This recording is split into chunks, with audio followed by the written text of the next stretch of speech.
Hello, I'm Paul Richardson, and I've been asked by the Lions, the Morpeth Lions, to join their book fair so I can sign books and give advice to budding authors to how to approach life as an author. Well, tell us a little bit about your writing career. How did you get involved? Well, initially I started late. I was about 50 years of age, and I started with the poetry, very much with my vicarage background, because my father was Vicar of Mitford, and so the second book of poetry was a bestseller. So it was from there I started with short stories, and from short stories to the novels, and the novels cover all sorts of aspects, but from exciting adventure to crime. So it's kept me very busy during my old age. Yeah. Now, would it be fair to say that your inspiration as an author came from your father's writing? I tell every author this, that I actually think a good author writes from the subconscious. Half the things I write, I don't know where it comes from.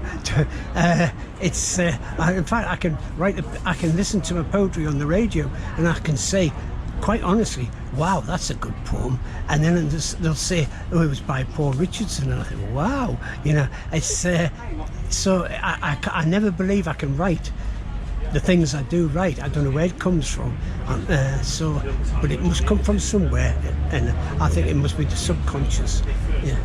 Tell us about your latest book. What's its title and what's it about? Well, the latest book was inspired by a casual throwaway comment. It's called Paperclip, and it's written on the basis of Operation Paperclip, where the Allied armies during the last war went and cherry-picked all the scientists in Germany and placed them in America and England, Australia, Russia, and so hence you've got all the rocket experts, but I've turned fact into a bit of fiction, to wrap it around fact. So it's good reading. But I've done that with a couple of novels. Icon, which is based in the northeast on Holy Island, that's a crime one, and that was through the Romanovs, and then brought fast forward 100 years to the present day. So that's so I try to wrap around fiction into fact, and it's a good idea. Brings a bit of credence to your writing. Yeah. Now, today, Paul, the event is to raise money for the Lions charities, but I think you have a special reason for raising money yourself. Yeah. It wasn't so long ago when the doctors told me I had IPF, which means idiopathic pulmonary fibrosis, and it's a terminal illness, and nobody knows the cure for it.